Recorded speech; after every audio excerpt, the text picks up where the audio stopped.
나를 향하신 하나님의 뜻은, 이런 제목으로 말씀을 드리겠습니다. 자, 우리 부모님들이 자녀들에게 어떤 것을 원할까요? 부모님들은 자녀들이 어떻게 성장하고 자라기를 원합니까? 모든 부모의 마음은 우리 자녀들이 성공하기를 원한다. 아멘. 성공을 원치 않는 부모는 한 사람도 없습니다. 그렇다면 하나님은 하나님 백성들이 이 땅에 살 때 어떤 삶을 살길 원하는가? 쉽게 말하면 성공한 삶. 세상적으로 돈이 많이 해서 성공이 아니고 이 땅에서 그야말로 하나님 앞에 인정받고 산 앞에 인정받고 또 같이 늘 하고 정말로 이렇게 한 교회와 나라의 구성으로서 올바른 가치관을 갖고 복되게 살아가는, 다른 사람의 이익을 지는 그런 성공한 사람, 그런 성공한 사람이 되기를 하나님도 원하십니다. 할렐루야.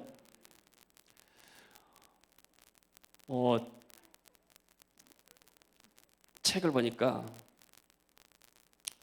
18세기에 또 19세기에 유럽, 영국, 스페인, 또 포르투갈 이런 나라들이 식민지를 삼았습니다. 이 식민지가 아시아뿐만이 아니고 저 북미, 남미까지.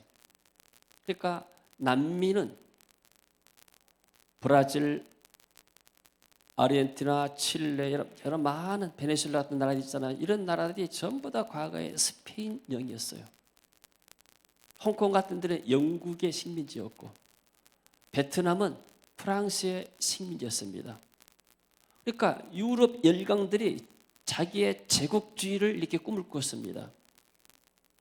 근데 이 우리나라 옆에 있는 일본이라는 나라는 그 당시에 뭘 했는가? 그야말로 섬나라지만은 어쩌면 제국주의에 들 수 없는 나라지만은 후발주자 쉽게 말해서 그런 열강의 식민지화 되지 아니하고 이 사람들이 살아남아서 오히려 한국을 치고 중국을 치고 아시아를 집어삼키려는 제국주의를 꿈꿨던 것입니다.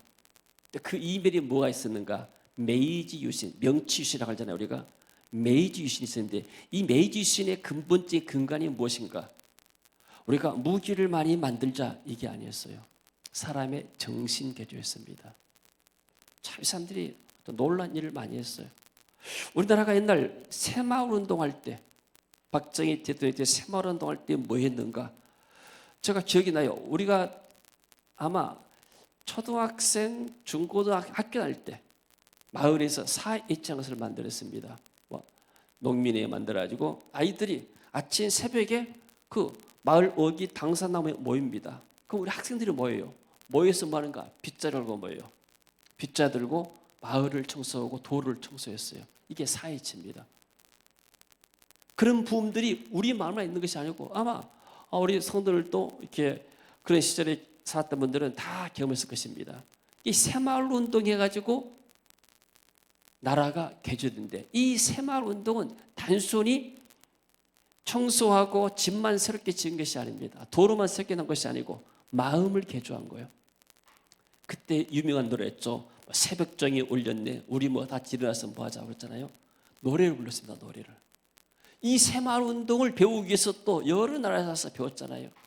그 당시 히트친 것이 뭐냐면 가나안 농군학교. 김용기 장로님이 했던 가나안 농군학교는 그야말로 농사를 어떻게 하면 잘 지어서 100배 수확을 얻을 것인가, 이게 아니에요. 사람들의 정신을 개조한 겁니다. 그래서 메이지 유신의 성공 백화, 쉽게 말하면 선거하면서 선거 백서를 만들잖아요. 후기에 어떻게 해서 선거가 진행되었고 결과적으로 반성하는 또 그런 결과물을 담아낸 것이 백서입니다. 일본의 성공 백화 가운데 어떤 것이 있는가? 성공은 사람을 이롭게 하고 또 국가를 이롭게 한다. 그러므로 성공한 사람이 많으면 그 나라는 부강해지고 성공한 사람이 적으면 그 나라는 빈약해진다.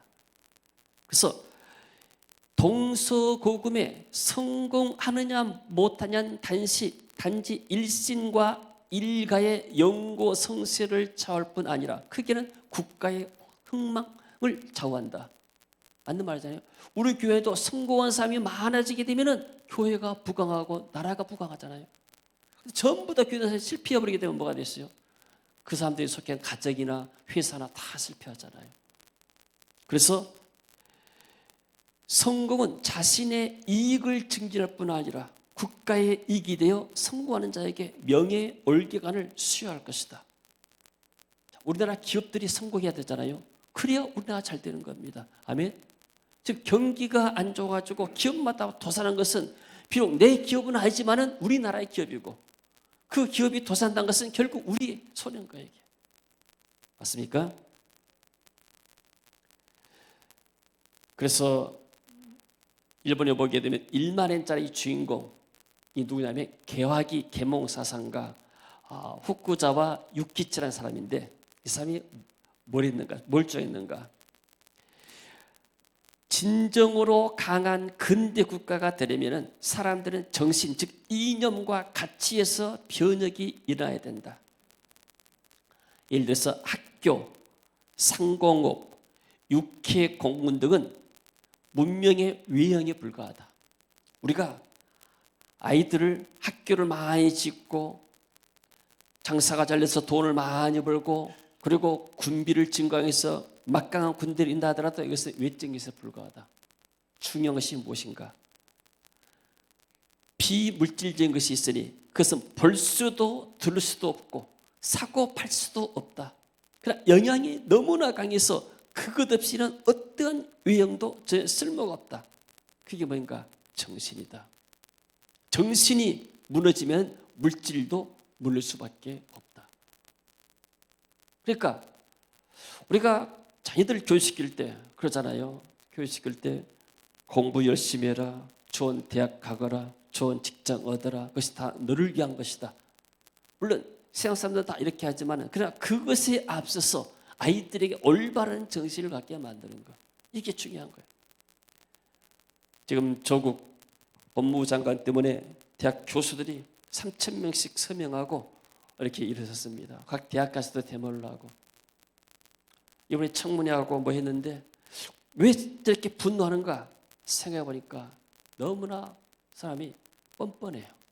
대부분 사람들 말하는 것이 그렇게 잘못 써놓고 나서도 전혀 반성한 기색이 없이 내 아내가 한 일이고 다른 사람 일이고 나오는 상관이 없다는 식으로. 이것은 뭐냐면은 그분이 법무부 장관까지였다면 굉장히 성공한 사람 아니에요.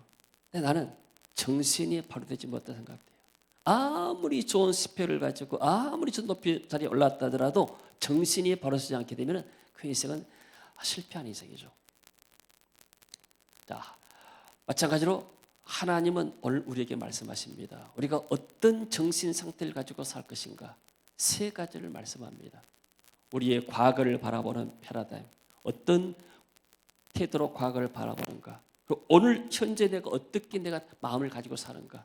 내일에 대해서 어떻게 살아갈 것인가? 딱 이 세 가지로 말씀하고 있습니다.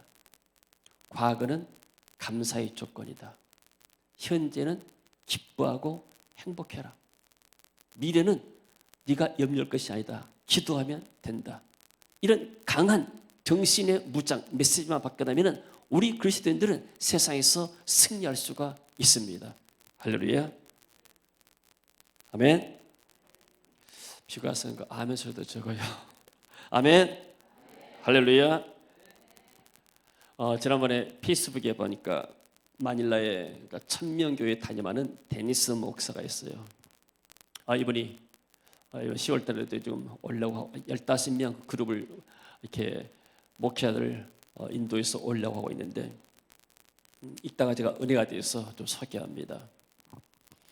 이분은 우리가 얼굴 보면 알게 되죠. 아주 젊지만은 굉장히 이렇게 사역을 잘하고 있어요. 내용 한번 읽어볼까요? 한번 읽어봐요. 아마 조한사 마이크로에서. 자, 예전에는 노르마라는 불렀던 노르웨이 선교 연합기관, 현재는 NMAFP 혹은 노르웨이 선교 연합 필리핀하고 불리는 기관에서 제게 간증을 부탁했습니다. 전 후원 아동으로서 이 기관으로부터 후원을 받았습니다. 그들은 제게 초등학교 때부터 대학에서 UEBS 기계공학을 전공으로 공부를 끝마치기까지 지원을 해 주었습니다. 그리고 저희 가족은 8명으로 이 기관이 위치하고 있는 주변 빈민촌에 살았습니다. 저희 부모님은 저희 모두를 부양할 수 없었습니다. 제가 노르마 후원 아동으로 선정되어 혜택을 받을 수 있는 특권을 주신 하나님께 감사드립니다.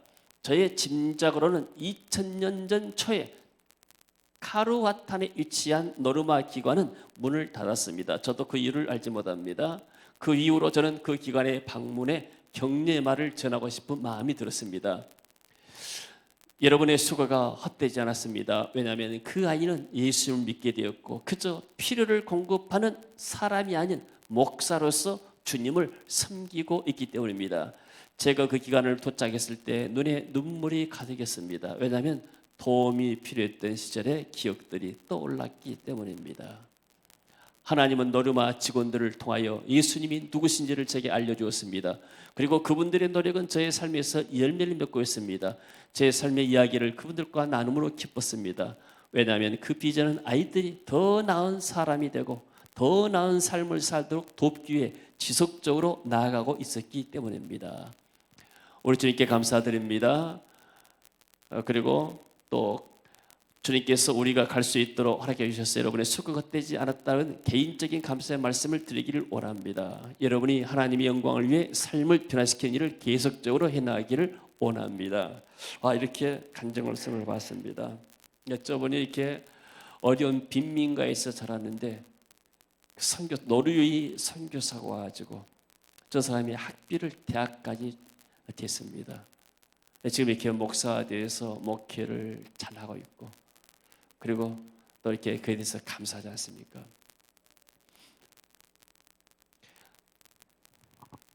우리나라도 마찬가지입니다. 우리나라가 감사할 것이 없는가? 여러분, 우리나라는 굉장히 어려웠던 시절들이 많았습니다. 기록에 보게 되면은 불결하고 불편한 사회. 지난번에 이렇게 필리핀에 갔더니 이렇게 도로 옆에 하수구 있잖아요. 우리나라는 지금 하수가 다 복개가 되었어 도로로. 근데 그 하수구는 이렇게 벽돌 나야지 틈틈이 이렇게 올라올 냄새도 올라오고 막 그럽니다. 근데 거기서 보게 되니까 그런 냄새들이 나는데 옛날부터 이런 삶을 똑같이 살았는데 근데 조선시대는 이런 불결한 환경 때문에 많은 전염병들이 있었어요. 1821년에 딱 200년 전에 조선 왕조실록에 보게 되면 평양부 성 밖에 지난 금음 동안에 문득 괴질이 들어와 사람들이 설사하고 구토하고 근육이 비틀리고 순식간에 죽었다. 열흘 안에 1000명이 죽었으나 치료할 약과 방법이 없었다. 아무리 기도 올려도 유행에 그칠 기미가 없고 인근 마을로 퍼졌다. 전염 속도가 불이 번지는 것 같았다. 대략 10만 명이 죽었다. 조선시대는 콜레라로 죽은 사람이 많습니다. 1858년만 하더라도 50여만 명, 1886년과 95년도에는 수만 명이 콜레라로 목숨을 잃었다. 왜 이 콜레라가 많이 극성됐는가? 개인 위생에 대한 무지함과 온물이 넘쳐 흐르는 생활 환경이 전염병을 주기적으로 불러일으키게 됐다. 또 신도원 교수가 쓴 것을 보게 되면 조선 특유의 장례 풍속 때문에 콜레라 같은 역병이 창궐했다. 사람이 죽으면 다수의 문상객이 장사를 지낼 때부터 무덤에 묻을 때까지 같이 지내면서 음식을 나눠 먹는 것이 조선의 미풍양속이다. 근데 문제는 뭐냐면 전염병의 진원지인 시체 곁에 다수의 사람이 머물러 있었고 게다가 음식까지 집단으로 나눠 먹다니. 언더우드 아내이자 의료 선교사였던 릴리스 호터는 불결함에 대해서 문제점을 제기했는데 생활 하수구인 구정물이 사람 다니는 길 양편 좁은 도랑으로 흘러가는데 이 불결한 도랑이는 해충으로 가득했다. 이 도랑이 종종 쓰레기로 막혀서 길에 흘러넘치기도 했다. 더러운 옷을 세탁한 물이 땅속으로 스며들어 우물이 오염되고 썩은 야채들이 길가와 집의 창문 아래 수북히 버려져서 불쾌한 냄새를 풍기웠었다. 이게 우리나라의 모습이잖아요. 우리도 어렸을 때 사실 이런 모습이었습니다. 여러분, 지금 대한민국은 얼마나 발전된 나라입니까? 장례식, 우리도 어렸을 때 보게 되면요, 시체가 병풍으로 취했으면 울먹이가 시체가 누워 있어 이렇게. 근데 거기다가 만약에 이분이 그냥 아프지 않고 그냥 나이가 들어서 힘없어 돌아가시면 문제가 안 되는데 암이 걸렸다 할지 뭐 할 때게 되면 나중에 관에 넣게 되면은 거기서 썩은 그 물이 나와요. 그러니까 비닐로 시신을 싸가지고 관에도 안 넣잖아요. 우리는 이걸 다 경험했습니다. 근데 이런 것들이 전부 다 그런 것에가 이런 벌레들이 많고 균들이 많고 시체 만지고 그런 손 가지고 또 음식 만들고 이렇게 하면서 이렇게 하잖아요. 지금은 장례식장이 있어가지고 얼마나 편리한 세상이 됐습니까?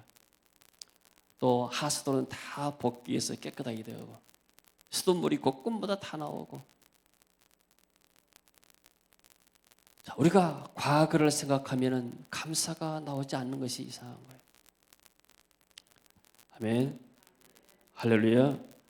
그래서 우리는 무엇에 대해서 감사할 것인가? 첫째는 과거에 대해서 내가 이 수많은 사람들 가운데서 예수 믿고 구원받다는 사실, 이건 기적 중에서도 기적입니다. 우리가 선택된 것이 아니고 하나님의 은혜로 말미암아서 우리가 이렇게 구원받게 된 줄로 믿습니다. 할렐루야. 그래서 우리나라에 어떻게 해서 이런 구원의 손길이 미쳤는가? 그야말로 기쁜 소식, 복음이 들어왔어요. 이 복음을 누가 가지고 들어왔는가? 선교사들이 가지고 들어왔어요. 지난번에 마닐라에 다녀온 어떤 목사님 얘기를 들었습니다. 목사님 한 5분이 마닐라에서 보홀을 다녀왔대요. 보홀이 왜 갔냐 물어봤습니다. 물론 보홀이 바닷가에서 좋겠지만은, 그 인도한 목사님이 한번 10년 전인가 보홀을 방문했는데, 이제 거기에 교회 목사님 딸이 이렇게 학교를 가고 싶은데 학비가 없어서 못 다닌다는 그런 소식을 들었습니다. 그래서 초등학교 때부터 이 학생을 5만 원씩을 도왔대요. 그래가지고 이 그 목사님 딸이 지금은 영문과를 졸업하고 대학 교수가 됐다고, 이번에 가서 보니까 대학 교수가 됐다고 그래요. 그 교회에서 그 딸과 더불어서 한 4사람 정도, 4사람 더해야 다 해서 20만밖에 안 되는데 그렇게 도와서 틈틈이 갈 때마다 그 목사님이 방문한다고, 그래서 그거 보고 왔다는 것을 들었습니다. 아까 저 데이스 목사님도 그랬잖아요. 선교사들이 그 기관에서 아이 하나를 공부를 도운 거예요. 그러면은 어떤 먹을 것을 사준 것보다, 5만 원치 먹을 것을 사준 것보다 이 아이의 공부할 수 있는 길을 여는 것이 이 아이의 삶을 바꾼 거예요. 왜요? 교육을 통해서 정신이 바꿔지고, 더구나 하나님의 말씀 복음 때문에 들어가기 때문에 말씀을 통해서 이 아이들이 믿음을 갖고 나면 세상 보는 눈이 달라지기 때문에. 그래서 우리는 정말로 우리나라에 복음을 전해준 선교사들에게 감사해야 돼요. 이 1945년 해방 전까지 1884년에서 이렇게 한 5, 60년 동안 우리나라에서 이렇게 본격적으로 선교사 활동했는데, 일본이 점령하면서부터 선교사들이 다 나가버렸어요. 근데 선교사들의 대부분 미국, 호주, 캐나다, 영국 사는데 80%가 미국 사람들이요. 캐나다 사람, 선교사들이. 그러니까 우리가 미국에 감사를 해야 돼요. 여러분들 생각할 때, 아니 왜 우리 목사님은 회의를 이렇게 나가는가? 우리 교회만 있으면 좋은데. 그럴 수 있잖아요.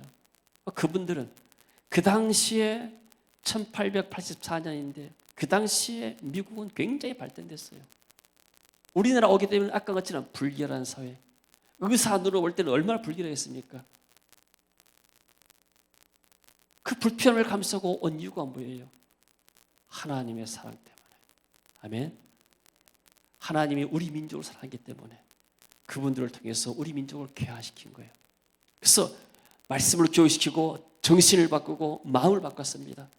그런 사람들이 가서, 또 어떤 사람들이 미국 가가지고 가서 공부하고 온 거예요. 그러니까 침략의 극동방사상 김장한 목사님 잘 아시죠? 그분은 6.25 끝나고 나서 뭐 했는가? 미군 병사에 슈시한보이 구두 닦는 구두 닦였어요. 병사들 가서 네오가 막 싸가지고 구두 닦아주는 거예요. 근데 한 병사가 이제 미국으로 돌아가면서 이 김장한 이 소년을 데리고 양아들 삼아가지고 이 사람 결혼도 안 했어요. 그래가지고 그 아들을 중학교 때부터인가 양아들을 공부를 시켰어요. 목사가 돼가지고 74년도 빌리그람 목사 이렇게 여의도에서 광장에서 엑스폴로 집사할 때 이분이 통역했잖아요. 우리는 과거에 대해서 감사가 있어야 할 줄 믿습니다. 감사한다면 마땅히 우리가 받은 이 은혜를 마땅히 나눠야 되는 거예요. 할렐루야. 그래서 우리는 구원받은 사실에 감사하고 하나님이 이 민족에게 복음을 주시고 기쁜 소식을 주셔가지고 개인적으로 구원받게 만들고 그리고 한국교회 순교자들을 통해서 이 복음을 전하게 만든 것이 얼마나 감사한가. 일본의 신사참배에 반대해서 목숨을 내놨습니다. 그리고 북한 공산주의의 그러한 이 핍박 가운데서 총칼 앞에서도 신앙을 부인하지 않았어요. 예수를 부인하지 않고 예수님을 신하고 이분들이 순교했습니다. 그리고 뭐에 대해서 감사하는가? 지금까지 인도하신 하나님, 구원받고 나서 지금까지 하나님께서 어떻게 인도하셨는가? 이 대한민국 땅은 정말로 특별한 땅입니다. 하나님의 특별한 은총을 입은 땅인 줄로 믿습니다. 그리고 내가 이 땅을 떠난 나라, 내가 영원한 하나님의 집에 가는가? 내가 죽고 나면 꺼져 없은 것이 아니고 다른 어떤 것처럼 사라져버리는 존재가 아니라 내 영혼이 하나님 나라에서 영원히 주인과 더불어서 영생의 복락된 사실. 할렐루야. 아멘.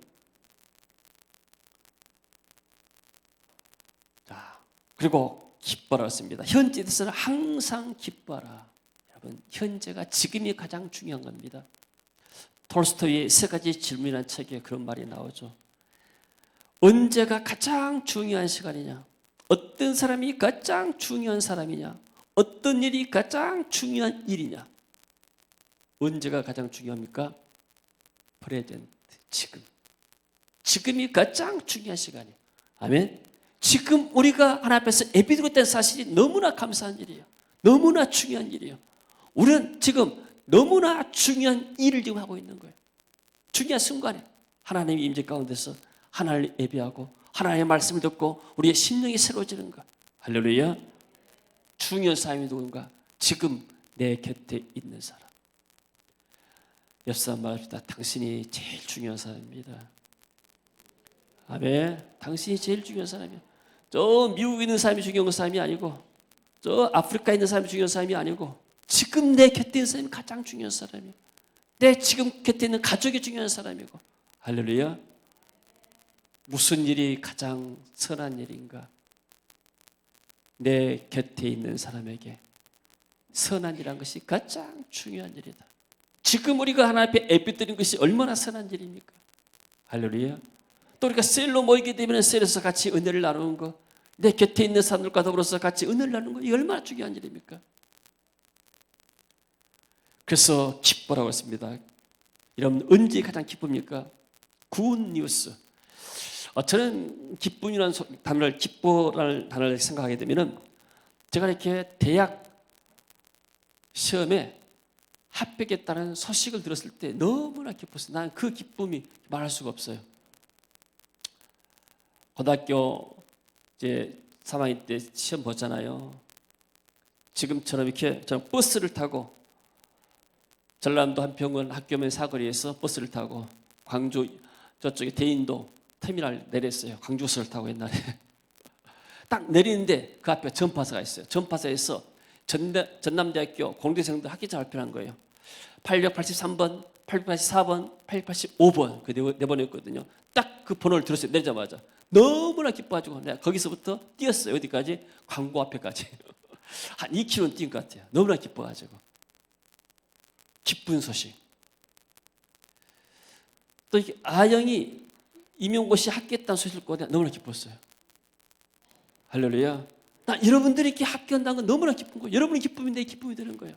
할렐루야. 아멘. 또 어떨 때 기쁩니까? 좋은 소식 들을 때 아이 낳았다, 손 잡았다, 얼마나 기쁜 일이요. 얘가 어디 입학했다, 졸업했다, 취업했다, 결혼했다, 얼마나 좋은 일이 많아요. 또 어떤 것이 기쁜 일인가? 선물 받을 때 그러잖아요. 선물 받고 나면 기쁜 거예요. 이게 선물이 뭐예요? 은혜란 말이에요. 은혜. 카리스란 말은 은혜 혹은 선물이란 말이에요. 그러니까 구원 만난 것은 하나님의 은혜잖아요. 그 구원을 선물로 받은 거예요. 자, 선물. 쉽게 말하면은 제가 예를 들어서 이 볼펜을 선물로 받았어요. 내 돈 주고 상대방이 있기 때문에 상대방이 내게 그저 은혜로 주는 거예요. 호의로. 그러잖아요. 살 기쁜 거예요. 그래서 우리가 이렇게 서로 나눠주고 선물하게 되면은 받는 사람도 기쁘지만 또 주는 사람도 기쁜 겁니다. 그래야 우리가 이렇게 서로 사랑이 오가고 또 사랑이 충만히 흘러갈 줄 믿습니다. 그리고 사람들이 보는 것 좋은 아름다운 광경. 사람들이 여행하는 목적이 뭐예요? 아름다운 걸 보게 되면 사람이 기분이 좋고 기뻐해요. 그리고 또 좋은 것, 이렇게 먹는 것, 맛있는 거 먹으면 기쁘잖아요. 여러분 뭘 먹을 때 가장 여러분들 행복을 느낍니까? 나는 그 아이스크림 먹을 때 행복하더라고요. 하루에 하나씩 정도 아이스크림 먹는 것이 너무나 행복해요. 아이들도 그런 거 모르겠어요. 기량이 그런가? 언제가 행복해 가죠? 뭐 먹을 때가 행복해? 삼겹살? 나는 그러니까 이것도 기쁨이 오는 겁니다. 또 이렇게 즐겁게 노는 거. 아이들은 놀기 좋아하잖아요. 공부 좋아하는 아이들이 없어요. 다 노는 걸 좋아하지. 마찬가지로 우리가 기뻐할 수 있는 이유가 무엇인가? 하나님의 은혜 안에 기뻐하는 게 우리가. 할렐루야. 하나님 은혜가 내게 임하게 되면 내 마음이 기쁜 거예요. 이 은혜는 성령을 통해서 오기 때문에. 할렐루야. 하나님이 허물과 죄로 죽은 우리를, 옛날에 세상 풍속을 쫓아 멸망길로 갔던 우리들을, 공중원수 잡은 우상을 따르고 그리고 사단을 쫓았던 우리들에게 구원의 선물을 주셨습니다. 할렐루야. 사람들은 은혜, 선물과 또 이렇게 은혜를 받을 때, 사랑을 받을 때 기뻐한 거예요. 우리가 하나님의 사랑 받을 때 기뻐하잖아요. 부모님의 은혜를 통해서, 가족 간의 사랑을 통해서, 사람들의 사랑을 통해서 기쁨을 얻습니다. 그러나 이런 것들은 전부 다 상대적인 것이요. 맛있는 거, 먹는 거, 보는 거, 선물 받는 거 전부 다 상대적입니다. 좋을 때도 있고 안 좋을 때도 있기도 하고 절대인 것이 없어요. 그러니까 절대적인 은혜와 사랑이 있는데 그게 바로 하나님의 사랑과 은혜죠. 그러니까 사람들에게 다 충격받지 못한 이러한 이 기쁨 어디서 올 수 있는가? 항상 기뻐할 수 있는가? 그러면 사람들이 나를 사랑만 해야 되는데 때로는 미워할 수도 있잖아요. 그러면 기쁨 못 하잖아요. 그러나 사도 바울은 뭐라는가? 항상 기뻐라. 무엇 때문에? 하나님의 은혜와 사랑 때문에. 그래서 현재 중요한 것이 내가 하나님의 은혜를 잊고 살아가는 거예요. 할렐루야. 오늘에 살 수 있는 그 은혜가 무엇인가? 내가 하나님의 은혜를 잊고 살아가는 거예요. 오늘 내가 하나님의 은혜를 얻고 살아간다면 나는 오늘 내가 새 힘을 얻게 된 것이죠. 할렐루야. 그래서 여러분들 교회 와서 은혜 받으시기 바랍니다. 오늘 내가 하나님께 비 오는 날에도 불구하고 하나님 당하는데 하나님 내게 은혜를 주옵소서. 내게 사랑을 주옵소서. 내가 하나님의 사랑을 더 체험하기를 원합니다. 할렐루야. 그리고 세상에서 우리가 환난을 당하지만은 목자 되신 주님께서 우리와 함께하기 때문에 우리는 기뻐할 수가 있습니다. 말씀이 있고 성령이 있기 때문에 우리는 세상에 어떤 일에 눌려서 슬퍼할 이유가 없게 되죠. 우리가 처음에 교회를 개척하고 집회를 많이 했어요. 교회 자체 집회를. 기도회도 하고 부흥회도 하고 그랬었는데 그때 잘 부르던 찬양이었습니다. 너는 내 항상 웃니 슬퍼도 눈물 나도 남들은 모를 거야 왠지 좋아 나는 좋아. 같이 한번 불러볼까요? 내 항상 웃니 슬퍼도 눈물 나도 남들은 모를 거야 왠지 좋아 항상 좋아 무엇이 그리 좋은지 나도 알게 해다오 너와 나 만나려고 주 예수님 오셨단다 참 기뻐 왠지 기뻐서 항상 웃고 항상 찬송. 정말 좋아 왠지 좋아 또 기뻐서. 우리 박수하면서 좀 빨리 불러봅시다. 맞지? 너나다우니 슬퍼도 눈물 나도 남들은 모를 거야. 왠지 좋아 항상 좋아. 무엇이 그리 좋은지 나도 알게 해다오. 너와 나 만나려고 주 예수님 오셨단다. 참 기뻐 왠지 기뻐서 항상 웃고 항상 찬송. 정말 좋아 왠지 좋아 또 기뻐서 찬송하네. 할렐루야. 예, 하루를 기뻐하시고 하루를 행복하게 사시기 바랍니다. 아멘. 자, 그리고 미래에 대해서는 쉬지 말고 기도하라고 그랬습니다. 세상은 전쟁터입니다. 학생들은 학교에서 성적으로 경쟁하는 전쟁이잖아요. 직장도 마찬가지요. 직장도 동료 간의 경쟁이 있습니다. 회사도 마찬가지입니다. 회사도 제품과 제품의 경쟁이 있어요. 우리나라가 지난번에 이렇게 LG와 삼성이 회의에 나와서 서로 경쟁했다고 하잖아요. 스마트폰 가지고 또 뭐 텔레비 가지고. 그러니까 세상은 전쟁터입니다. 그러니까 또 나라와 나라도 전쟁터요. 군비 경쟁. 어디가 더 좋은 무기를 가지고 있는가. 그래서 핵무기가 최고의 무기 때문에 핵 가진 나라들이 큰 소리 치잖아요. 그래서 우리나라도 핵무장 해야 한다 그런 말이 나옵니다. 그리고 F-35라는 미국 스텔스 전투기가 들어왔어요. 이것은 뭐 레이더망도 걸리지 않는다고 해요. 굉장히 어떤 전력 좋은 자산들이죠. 우리가 전쟁에서 승리하려면 무기가 있어야 돼요. 신형 핵폭탄 같은 무기. 그게 영적인 무기가 뭔가? 기도의 무기요. 할렐루야.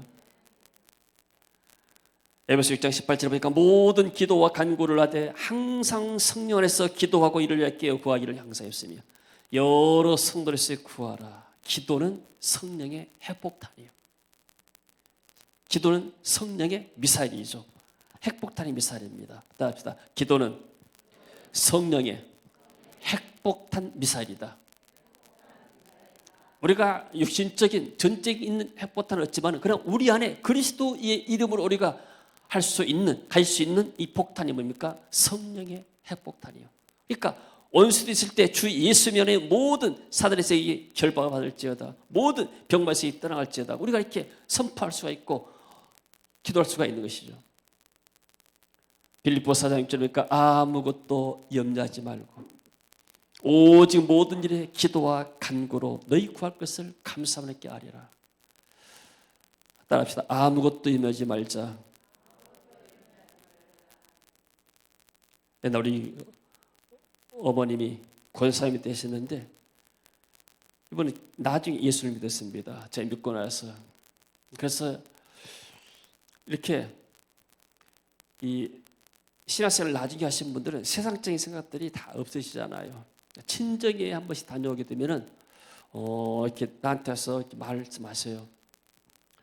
그 조카, 네, 자기들은 어디 좋은데 취직해가지고 돈을 많이 번다더라. 막 그런 이야기를 해요. 나는 목회하고 있는데. 그럼 나는 그런 이야기 들으면 스트레스 받아요. 아니, 권사님 돼가지고 믿음도 없어가지고 아들이 목사인데 돈 많이 버는 그런 자기들을 이렇게 부러워하냐고. 기도를 하세요. 글쎄, 염려하지 말고 기도하시죠. 그러면은 나는 염려는 되는데 기도가 안 된다. 네, 나이 드신 분들은 할 수 없어요. 워낙 염려가 습관이 돼가지고. 그러나 성경이 뭐라고 그래요? 염려하지 말고 기도라 합니다. 여러분 자녀들이 앞길에 염려가 됩니까? 염려하지 마시고 기도하시기 바랍니다. 하나님이 다 길을 예비해 놨습니다. 하나님의 허락이 없이는 참새한 마리도 땅에 떨어지지 않는다고 그랬습니다. 하나님이 앞길을 다 예비하신 줄로 믿습니다. 할렐루야. 그리고 또 특별히 정치 지도자들에서 기도를 했습니다. 디모데전서 2장 1절에서 2절을 보게 되면 사도 바울이 디모데에게 말합니다. 나라를 위해서 기도해라. 특별히 위정자들에서 기도해라. 그럼 같이 읽어봅니다. 그러므로 내가 첫째로 권하노니 모든 사람을 위하여 간구와 기도를 도구와 감사를 하되 임금들과 높은 지위에 있는 모든 사람들을 위하여 하라. 왜냐? 이는 우리가 모든 경건과 단정함으로 고요하고 경평한 삶을 살기 위해서다. 나라가 어지러우면 사람들이 스트레스 받아가지고 편안한 삶을 살 수가 없어요. 대목은 난리잖아요. 우리는 뭐 하는가? 기도라고 그랬어요. 이정잘 리스트가 기도해야 할 때 좀 있습니다. 아멘. 따라서 기도해야 돼요. 자, 오늘 세 가지 이야기했습니다. 하나님은 우리가 이 땅에서 성공한 삶을 살기로 하는데 하나님 말씀입니다. 돈을 많이 벌어라. 그래야 네가 성공한다. 나를 기쁘게 한다. 네가 돈을 많이 벌어야 나한테 헌금도 많이 할 것이 아니냐. 이렇게 말씀하잖아요. 하나님은 세 가지. 과거를 생각할 때 과거를 항상 감사의 안경을 쓰고 과거를 바라봐라. 현재 기뻐해라. 오늘 행복하지 못한 사람이 내일 행복하다고 장담할 수가 없는 거예요. 오늘 행복한 사람이 내일 또 행복할 수가 있는 거예요. 아멘. 오늘은 지옥 같은 삶을 살자. 내일은 좋은 날 오겠지. 그래서 하루 종일 슬픈 소식, 불평하고 원망하고 이렇게 살아보면 하루를 망친 겁니다. 그러나 하나님은 하루를 기뻐라 말해보세요. 하나님의 은혜를 받아라. 사람을 통한 은혜와 사랑은 한계가 있는 것이다. 상대적인 것이다. 그러나 날마다 우리가 기뻐할 수 있는 이유가 근거가 무엇인가? 하나님이 살아계시고 하나님이 영으로 계시고 하나님이 지금도 우리가 간구하게 되면 우리에게 은혜와 사랑을 베푸신 분이시다. 말씀을 통해서 하나님 은혜를 입고 기도를 통해서 하나님 은혜를 입게 되고 또 다른 사람과 성로 안에서 아름다운 교제를 통해서 우리가 하나님 은혜를 입게 되고 할렐루야. 이 세 가지 것이 어디서 이루어지는가? 주일에 예배와 셀에서 이루어집니다. 셀에서 뭘 나누니까 세 가지가 나누잖아요. 과거에 대해서 감사한 일이 무엇인가? 특별히 매주를 만나기 때문에 지난 주간 특별히 감사한 것 하나만 이야기해 봅시다. 그럼 서로 감사가 나오잖아요. 감사의 분위기가 나오게 되면 전부 다 마음이 감사로 되어진 거예요. 그러나 한 사람이 불평해 보세요. 그만 불평거리가 나도 있는 거예요. 남편이 어쩌고 자기들이 어떻고 나라가 어쩌고 조국이 어쩌고 불평거리가 왜 없어? 다 있지. 그러면 그 분위기는 불평거리, 불평의 모임이 되는 거예요. 그러나 교회 안에서 써야 되는 것은 성령 안에서 은혜를 나누는 거예요. 감사할 때 감사가 넘칩니다. 그 사람들에게서 원자가 나오는데 원자가 어린 아이들은 원자가 뭐 30에서 한 50 정도 나오는데 노인들은 한 15 정도밖에 안 나온대요. 이 원자가 막 활발하게 움직여야 이게 몸이 건강하대요. 근데 아픈 사람들 갑자기 충격받거나 마음이 이 디프레션, 우울한 사람들은 원자가 천천히 돈대요. 약해질 때 면역이 약해가지고 외부에 어떤 균이 침입하면 쉽게 아파버린대요. 마음이 약해지면 몸도 병다 그 말이잖아요. 그러니까 우리가 영적으로도 마찬가지죠. 영적으로 우리 원자들, 몸 안에 있는 영적인 원자들이 우리가 왕성해야 내가 영적으로 건강한 거예요. 근데 우리가 불평의 영, 원망의 영이 들어오고 비판의 영이 들어오게 되면 참 낙담해버려요. 그러면 영적으로 강하지 못하는 거예요. 마귀가 생각을 통해서 어두운 마음을 들어쓰고 하루 종일 울게 만들어버려요. 왜 똑같은 하루를 현재 프레젠트로 하나님이 선물로 우리에게 주셨는데 이 하루의 이 선물을 왜 우리가 망쳐버릴 것인가? 너무나 기쁘게 살아야지. 할렐루야.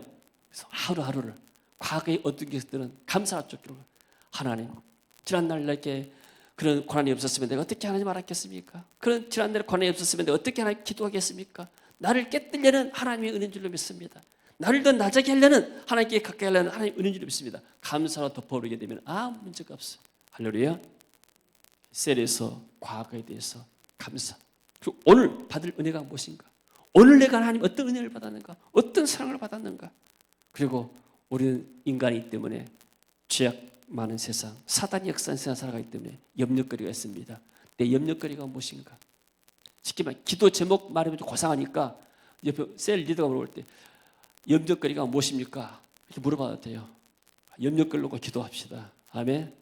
이해가 되십니까? 세 가지 관점에서 우리가 세상을 살아간다면 우리는 실패할 이유가 없어요. 항상 성령께 은혜가 있고 감사가 있고 기도하는 사람은 세상이 감당하지 못할 믿음의 삶으로 변화될 줄로 믿습니다. 이런 은혜가 저희 여러분에게 있어지기를 주의 이름으로 축원합니다. 하나님의 은혜를 감사드립니다. 항상 기뻐하는 삶, 날마다 행복한 삶이 되게 하시고 과거에 대해서 늘 감사의 안경을 쓰고 과거를 바라보게 하시고 미래 우리가 또 염려거리가 있습니다. 염려거리를 기도로 하나님께 맡기고 하나님 은혜 입고 나갈 수 있는 사랑하는 세계병교회 성도를 수 있도록 주님 축복하시고 은혜를 주옵소서. 또 셀머인 가운데 하나님께서 놀라운 은혜를 베풀어 주옵소서. 예수님 이름으로 기도합니다. 우리 다 같이 일어서서 같이 한번 찬양하고 기도하도록 하겠습니다.